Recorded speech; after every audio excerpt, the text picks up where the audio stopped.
Kalau seandainya kita menggunakan media sosial ini menunjukkan pada perkara yang diharamkan, kemudian membawa kita pada kelalaian, maka penggunaan media sosial ini menjadi haram hukumnya. Tetapi ada ulama yang mengatakan, man lam yuqbil Allah bimulaqafatil ihsan kuyyida ilaihi bisalasilil imtihan. Ketika Allah memberikan kebaikan kepadamu, kenikmatan kepadamu, kemudian dengan kenikmatan mata bisa melihat, dengan kenikmatan media sosial itu kita tidak mau beribadah kepada Allah, kita tidak mau menggunakannya pada jalan kebaikan, maka Allah akan ganti kenikmatan tersebut dengan ujian. Untuk apa? Untuk memaksakan.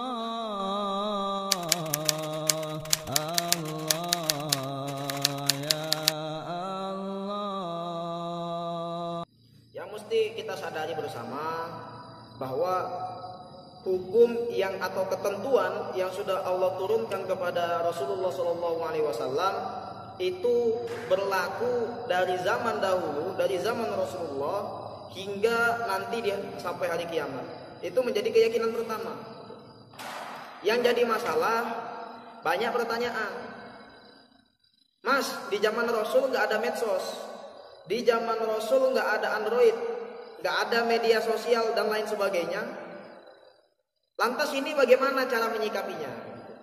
Nah, apa hukumnya? Sedangkan ini nggak ada di zaman Rasul. Ya. Di sini kita harus membagi hukum. Hukum syariah itu kita bagi dua. Yang pertama ada yang namanya as-sawabit atau ketentuan syariah itu yang tidak bisa berubah dari zaman Rasul hingga zaman sekarang. Kemudian ada yang namanya al-mutaghayyirat, sesuatu yang bisa berubah, ketentuan yang bisa berubah.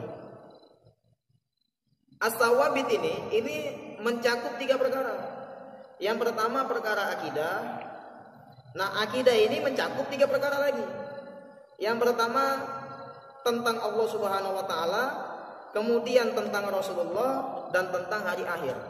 Ini nggak boleh diganggu gugat. Ini namanya sawabit. Ya, tentang Allah, berita tentang Rasulullah dan berita tentang hari akhir. Ini masuk ke dalam bab akidah. Kemudian yang kedua, yang masuk ke dalam bagian dari sawabit yang nggak bisa berubah adalah perkara ibadah. Dari zaman Rasulullah yang namanya sholat fardu itu 5 waktu.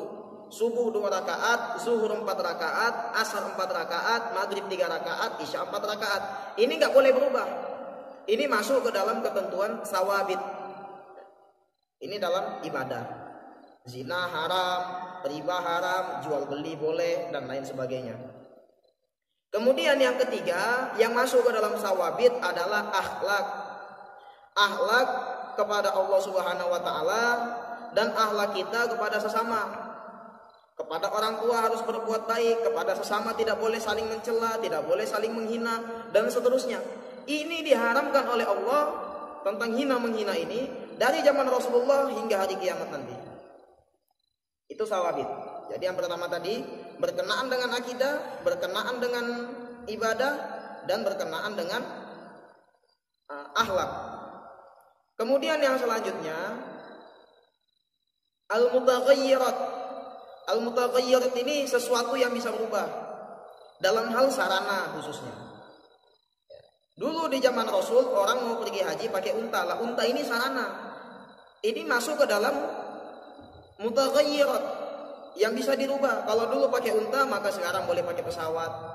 Dulu orang ketika ingin menyampaikan pesan itu lewat surat, dikirim pakai merpati, lewat utusan, sampainya berhari-hari. Maka sekarang diperbolehkan menggunakan media sosial dan seterusnya dan seterusnya. Tapi dalam penggunaan sarana ini kita mesti membagi hukum lagi. Jadi dalam kaidah fikih ada yang namanya sadduz zari'ah, yang kedua ada yang namanya fathu zari'ah. Apa bedanya? Kalau sadduz zari'ah ini menutup jalan-jalan menuju kemungkaran. Zina haram, maka segala macam sarana yang mendukung kita untuk sampai pada perbuatan zina haram.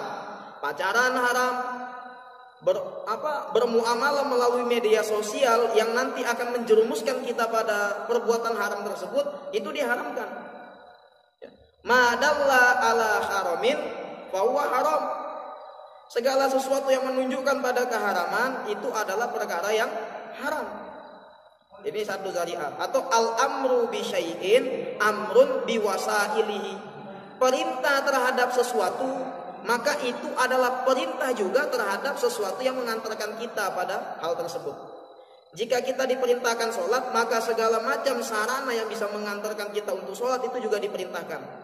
Apa? Wudu, menutup aurat, dan lain sebagainya.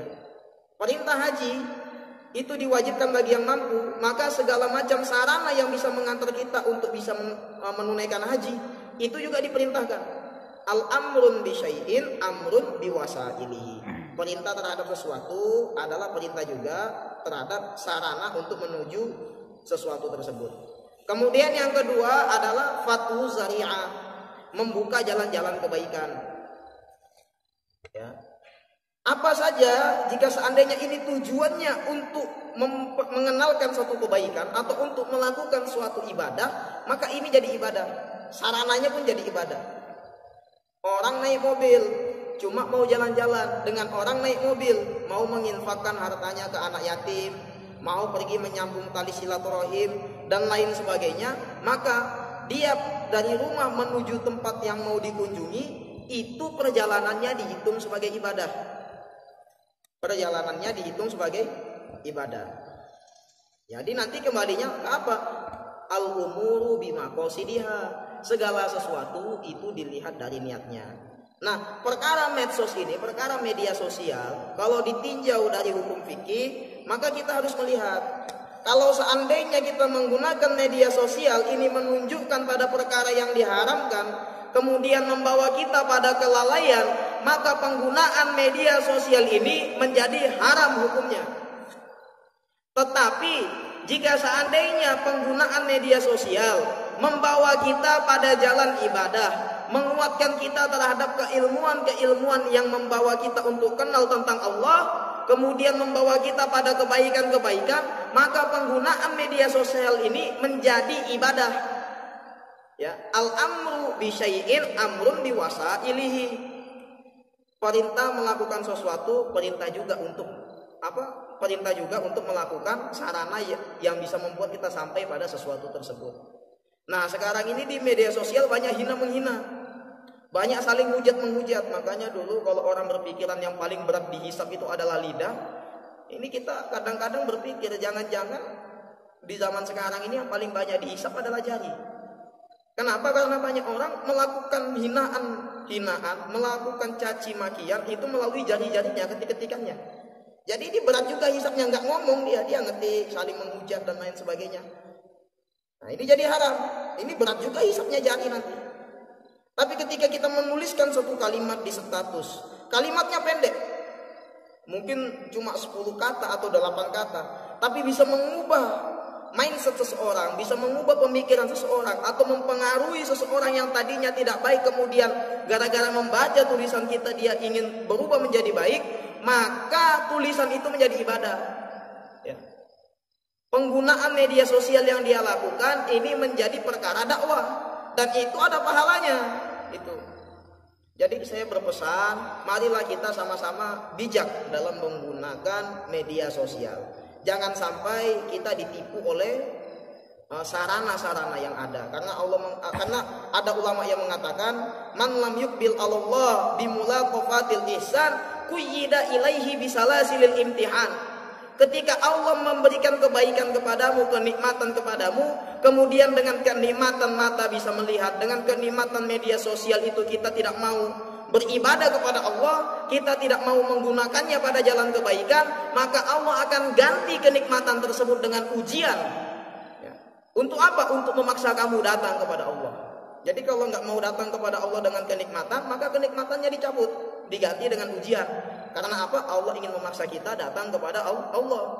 Nah, pertanyaannya, kita mau datang dengan sukarela, dengan hati gembira, atau mau datang kepada Allah dengan cara terpaksa? Itu pertanyaannya.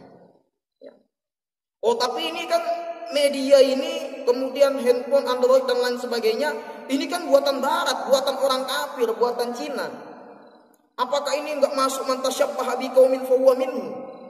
Ini kita menggunakan sarana prasarana mereka, ini tandanya kita masuk ke dalam bagian dari mereka. Android ini memang punya orang kafir. Mic, kemudian sound system ini buatan orang kafir. Tapi ketika kita menggunakannya di jalur ibadah, maka secara tidak langsung Android yang kita gunakan sudah kita masukkan Islam. Mic yang kita gunakan sudah kita jadikan mu'alaf. Walaupun pembuatnya belum masuk Islam, tapi minimal alat yang dia buat itu sudah masuk Islam. Kenapa? Karena menunjang dan mendukung dakwah Islam. Itu yang perlu kita ketahui bersama. Ya, semoga kita senantiasa mendapatkan taufik dan hidayah, dan mendapatkan penerangan serta pencerahan dari Allah Subhanahu wa taala, agar kedepannya kita bisa semakin baik menggunakan kenikmatan yang Allah berikan kepada kita di jalur ibadah. Dan na'udzubillahi min dzalik, jangan sampai Allah mencabut kenikmatan tersebut kemudian diganti dengan ujian karena ingin memaksa kita untuk datang kepada Allah. Mari kita datang dengan kenikmatan yang sudah Allah curahkan kepada kita semua, ya, sebelum Allah mengganti kenikmatan tersebut dengan ujian.